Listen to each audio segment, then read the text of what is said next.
Okay, let's begin. So yeah, welcome everybody to this Google Workspace Hangout get together.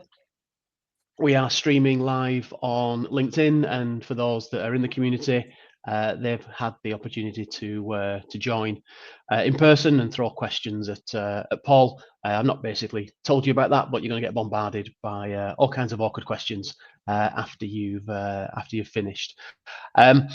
This is being recorded, this particular session.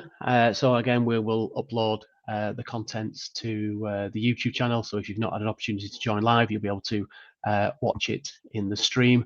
And with that, I will hand over to Paul. So yeah, welcome, Paul.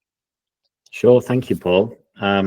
Yeah, I'm not sure what to expect today. Paul asked me to come on. I'm constantly bombarding him with questions because we're trying to stretch Google Suite as far as we can possibly take it. When I first set up my business in 2013, we started with Gmail and the Google Suite. So we've not been through the difficult change, I guess, that some organizations have had to go through to move from an alternative.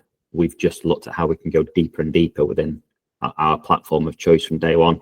Obviously, Google has, the Google Suite has developed enormously since then.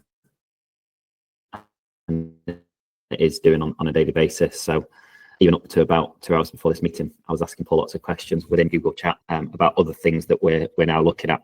So he wanted me to come on today, I think, just to share a bit of our journey in terms of how we've gone deeper into that Google Suite and continue to do so. We're definitely work in progress. I think it's fair to say we always will be. There's some things that we've changed. There's other things that we are in the process of changing. And there's other things where I can probably get as much value out of you guys as you can from me, in terms of what else Google Suite can do that we don't yet know about or have not yet explored. So by way of a background, I run an accountancy firm in Manchester. We're called MAP.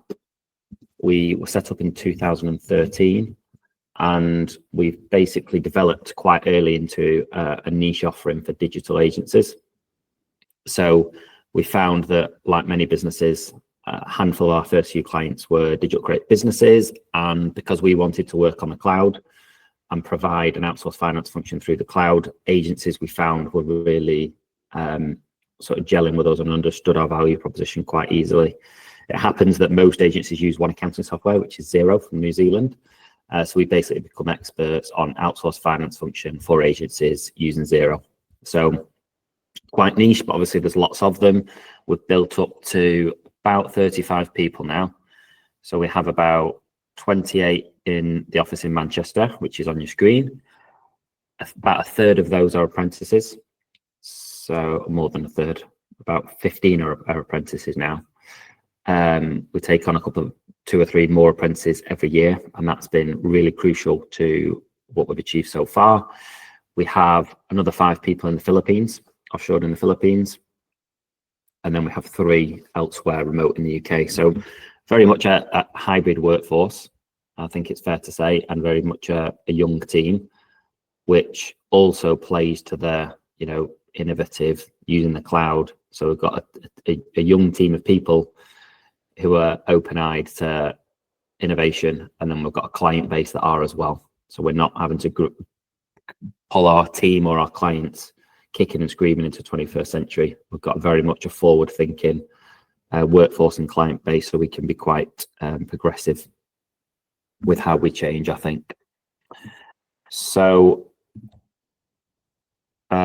yeah, a little bit about what we do. We help clients basically to modernize their finance function and run, punch above their weight, access the kind of tools and processes and governance and controls and reporting that otherwise would have been reserved for bigger businesses. We like to start a bit of a financial health check. So we log into our accounting system and help to find opportunities to improve financial performance and what we call financial maturity.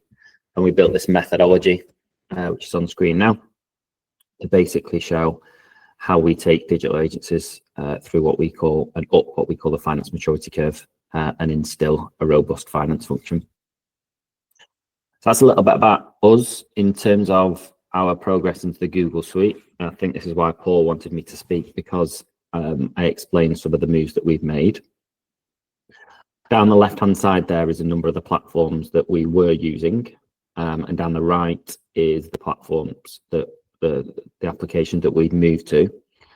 As I say, we've always been Google Suite users, so any opportunity to remove a cost and another application from our business and move deeper within Google, we're very much open to.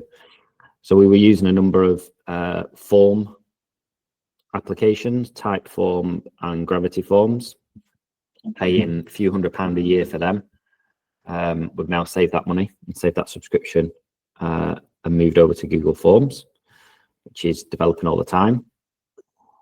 Part of the forms that we were doing was tests in an application called Trainual, which was costing us in excess of £1,000 a year.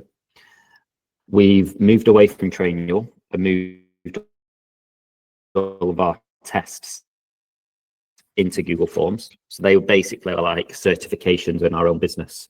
So not just can you do Xero or can you do accounting, or can you do such a product, such a task, but can you do it the map way, the way that we want our team to be able to do it. So move those certifications into Google Forms and they can run the tests.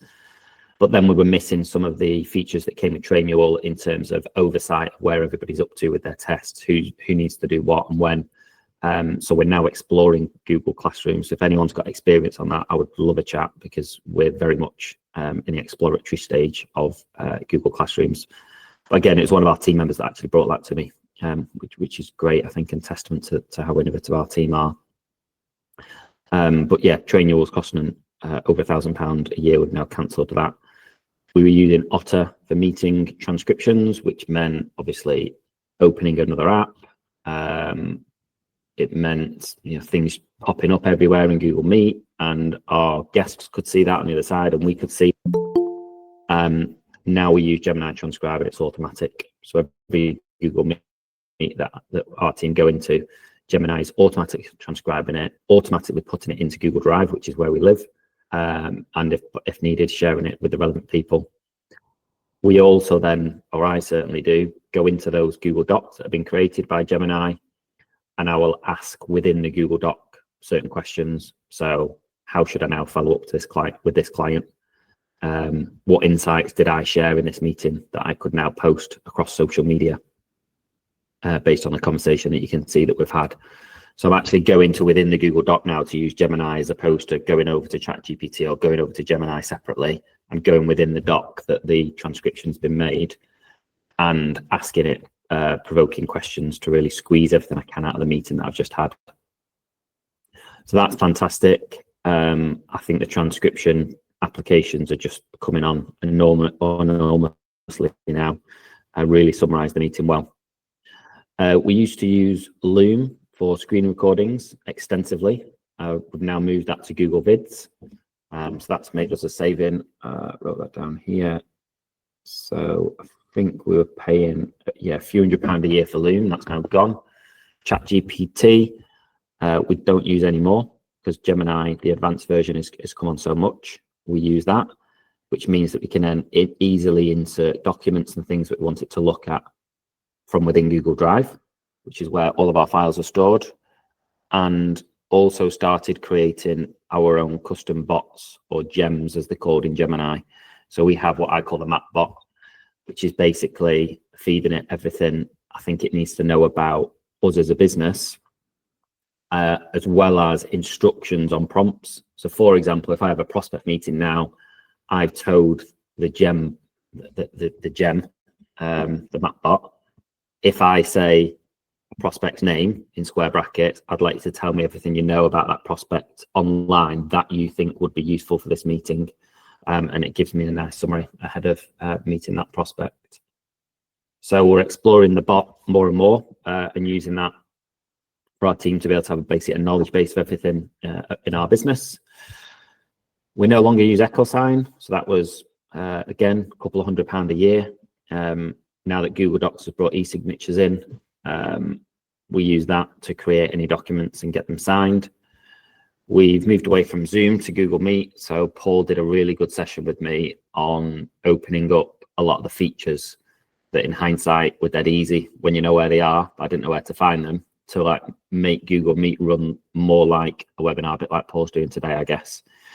A lot of the things that we thought were worth paying extra for with Zoom, begrudgingly, we realized that you can access a lot of those features within Google Meet if you know where to look. This next one is the big one that we're in the process of now. Been asking Paul about some questions about this today, so thank you for your help, Paul. This is about £3,000 a year of cost for us now for a team our size. We never really intended to look at moving away from Slack, because why fix what's not broken? All of our team use it on a daily basis. It works really well. But then when you pop over to Google Chat and see that seemingly it does all of the same things, and it's within our Google Suite, and it's there within Gmail where we live every day, and it's saving us £3,000 a year, would be silly not to be exploring it. So that's our big project at the moment, and then it will probably be the Google Classroom piece after that. So that's where we're up to, really. I think total savings are probably in excess of £7,000 a year for moving over to these platforms, and that doesn't take account of the things that we were already using and never used an alternative, so we never needed to move from, if you like.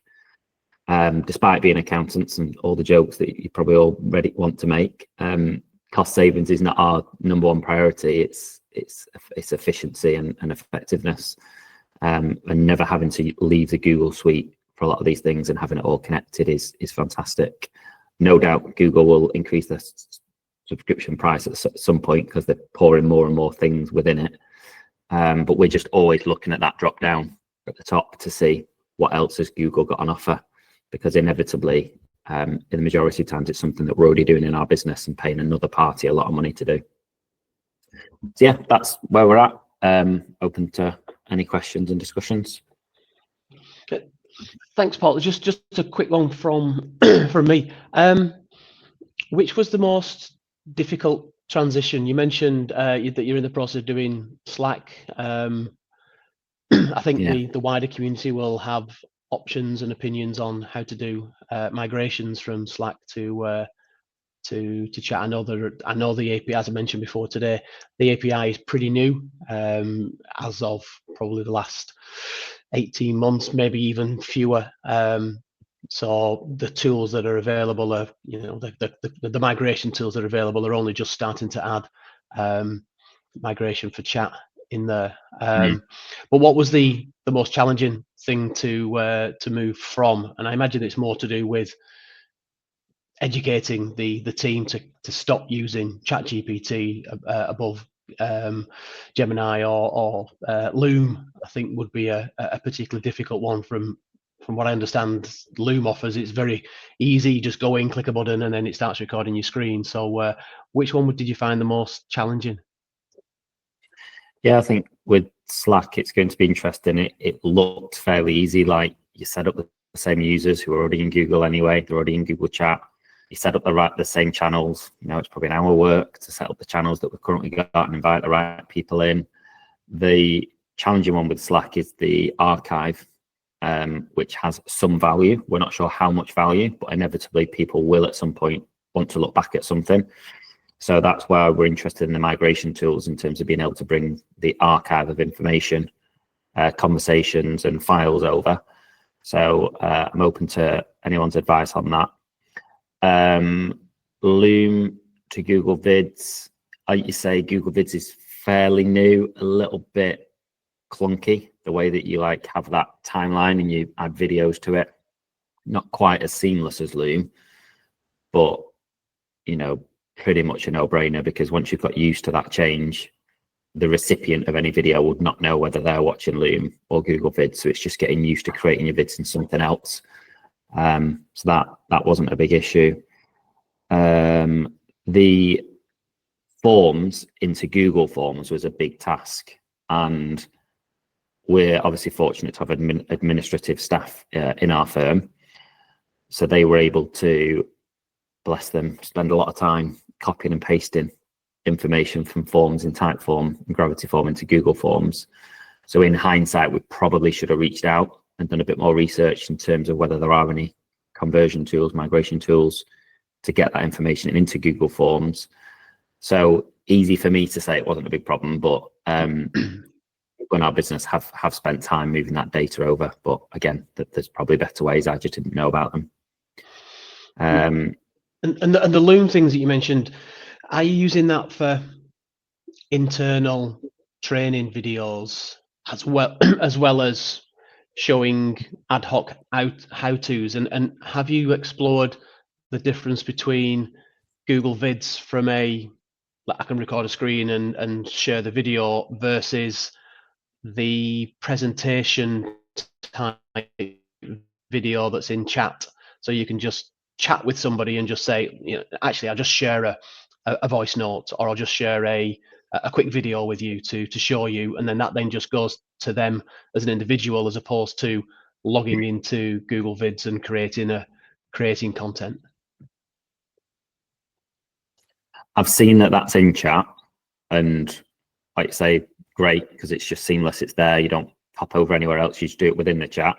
We've not yet moved to Google Chat from Slack, so I've not had the experience of doing that. But obviously it looks great. In fact, we're already doing Google Vids is just perfect for us, really. Like you say, at the moment, we're using Google Vids both internally and externally to mainly do screen recordings as opposed to sharing camera. And then just sharing that would be one thing we noticed internally, little thing, but just make sure it's on view only, because otherwise they open it, the recipient opens it in like edit mode if it's somebody internal. And then they go into like the timeline view as opposed to just seeing the output of the video like they're creating it. Gotcha. But yeah, that's where we're at with that. Awesome.